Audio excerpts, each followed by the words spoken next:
আসুন আমরা পর্দাপাত করতে চলেছি একেবারে চোখে চোখ রেখে অনেকগুলো ঘটনার বিশ্লেষণে আপনাদেরকে দেখাবো কি হয়েছে বাংলায়, কি হয়েছে পশ্চিমবঙ্গে।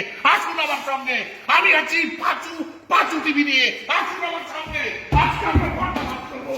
আজকে দেখাবো আপনাদেরকে কিভাবে নির্যাতিত হচ্ছে পশ্চিমবঙ্গের ডাক্তার, কি করে নির্যাতিত হচ্ছে পশ্চিমবঙ্গের মানুষ, আর বাংলাদেশের সীমান্তে এসে কিভাবে লক্ষ লক্ষ কোটি কোটি ডাক্তাররা লাইন দিয়েছে বাংলাদেশের অনুপ্রবেশের জন্য। আসুন আমরা পদ্মা পাঠ করবো, চোখে চোখ রেখে আপনাদেরকে দেখাবো এই পাঁচু কোনো ভয় পায় না। রিপোর্টের আড়ালের রিপোর্ট আপনাদেরকে তুলে ধরবো। রিপাবলিক বাংলা ফাটাতে চলেছে, আজকে পর্দা ফাটাতে চলেছে, এই ঘটনার মূলোৎপাটন করতে চলেছে। আপনারা সাথে থাকুন, ব্যবহার করুন আমাদের একটি বলমকে। না সাথে থাকুন কিভাবে একজন পুরুষ ডাক্তারকে 20 জন নারী ডাক্তার মিলে মেরে ফেলেছে, তার লোমহর্ষক ঘটনার আড়ালের ঘটনা। নলকূপের মতো গভীরে থেকে পানি তোলার মতো, জল তোলার মতো আমরা ঘটনার বিশ্লেষণে তুলে নিয়ে আসবো, যা দেখে আপনাদের চোখে ফেটে রক্ত বেরিয়ে যাবে, বুক ফেটে কান্নার জল ঝরে পড়বে। আসুন আমাদের সঙ্গে আজকে রিপাবলিক পাঁচু টিভির সাথে থাকুন, ব্যবহার করুন তার বলমটা। আরে হ্যাঁ, থাকুন আমাদের সঙ্গে, আমরা পর্দা ফাটাতে চলেছি আপনাদেরকে। পাঁচু কোনো ভয় পায় না, কোনো ভয় পায় না, চোখে চোখ রেখে আপনাদেরকে রিপোর্টের আড়ালে রিপোর্ট দেখে নিয়ে যাব। একটি মেয়েকে কিভাবে 20 জন পুরুষে নির্যাতন করে মেরে ফেলেছে, এই ঘটনার আড়ালের ঘটনা কি হতে পারে এটা আপনাদের সামনে আমি চোখে চোখ রেখে এই পাঁচু আপনাদেরকে প্রমাণ করে দেবে। এই যে আপনারা দেখতে পাচ্ছেন, এই যে এইদিকে আসুন আমার সঙ্গে, আসুন এই পর্দায় আপনাদের সামনে দুটো ছবি দেখাবো, দুইখানা ছবি দেখাবো। এই ছবির ভেতরে আপনারা বুঝতে পারবেন কিভাবে এই নির্যাতিত হচ্ছে ভারতের নারীরা, কিভাবে আজকে একটি আধুনিক গণতান্ত্রিক রাষ্ট্রে নির্যাতিত হচ্ছে মানবতা। এই মানবতা। আরে এত চিৎকার করে নিউজ পরে কি করে শালারা? কে তুমি কি হাঁপায় যাচ্ছ নাকি? হাঁপায় যাচ্ছি রে, বাপ রে বাপ।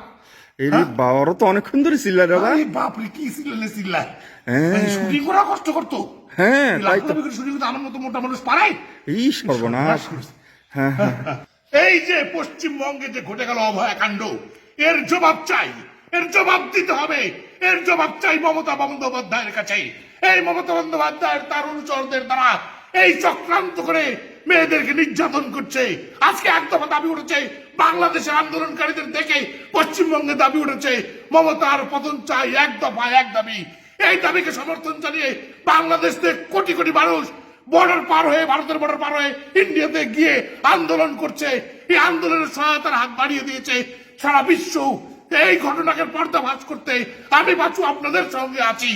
আর একটাও কথা হবে না, চোখে চোখ রেখে প্রমাণ করে দেবো এই পাঁচু টিভি কাউকে ভয় পায় না।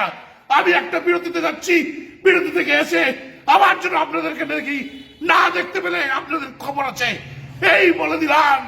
কি রে বাবা কাকা, তুমি কি দর্শকের কি হুমকি ধামকি দিচ্ছ নাকি যে না আসলে খবর আছে? এইভাবে কয় না ওরা, এইভাবে কয়? হ্যাঁ, ভারতীয় টিভির তো এইভাবেই কয় ওরা। ও এইভাবে ভয় দেখায়? সর্বনাশ করছে, দর্শক তো উঠে যেতে পারে না। ও মানে দর্শকরা ওই আসল কাণ্ডের থেকে অনেকে বেশি ভয় পায়। সর্বনাশ। আমরা বিরতির পর আবার ফিরে এলাম, আপনাদেরকে দেখাবো পশ্চিমবঙ্গে আজকে 100 বছরের মধ্যে এইরকম আন্দোলন হয়নি। একটি অভয়াকাণ্ডকে ঘিরে কিভাবে পুষে উঠেছে জনগণ। এইখানে বাংলাদেশের মদদে চলছে ভারতের সরকার পতনের আন্দোলন। আর বর্ডারে দেখাবো আপনাদেরকে কিভাবে লক্ষ লক্ষ কোটি কোটি মানুষ ইন্ডিয়ার বর্ডার পার হয়ে ভারতে চলে যাচ্ছে। এই যে এই ঘটনাগুলো আমি বিশ্লেষণ করে আপনাদের সামনে শেষ পর্যন্ত তুলে ধরবো। আমার সঙ্গে রয়েছেন একজন নারী নির্যাতন বিশ্লেষক, নারী নির্যাতন বিশ্লেষক, তার কাছে মতামত শুনবো আমরা। পাশাপাশি আমরা দেখিয়ে দেব কিভাবে নির্যাতিত হচ্ছে ভারতীয় মানবতা।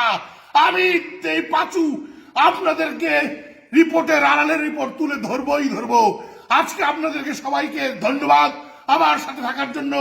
আমি কোনো রক্তচক্ষুকে ভয় পাই না, আপনারা জানেন। এই রিপোর্টগুলো আমি তুলে ধরি সব সময়। এটা আমার টেলিভিশনের নাম কি? পাঁচু টিভির বৈশিষ্ট্য। আচ্ছা আচ্ছা, এই বিশ্লেষণের আড়ালে বিশ্লেষণগুলো আপনাদেরকে তুলে ধরবো। আচ্ছা ঠিক আছে। আজকের মতো এ পর্যন্তই, পরবর্তী খবরের আশায় থাকুন আপনারা। হ্যাঁ কেবা কাকা, তুমি তো এত জোরে জোরে হাত পা নাড়াচ্ছ, লাফালাফি করে, চড়াও এরকম লাফালাফি করো নাকি? সর্বনাশ, ওরে লাভ দেখলে ব্যাঙের লাভ, ওরে এটি এক লাভ ওটি এক লাভ। ওরে হ্যাঁ। তাহলে ঠিকই আছে। ও, ধন্যবাদ, হ্যাঁ ধন্যবাদ দর্শক আপনাদেরকে, ভালোবাসা রইল আপনাদের জন্য। আমি পাচ্ছি আপনাদের কাছ থেকে আজকে বিদায় নিচ্ছি। টাটা, বাই বাই, ভালো থাকেন।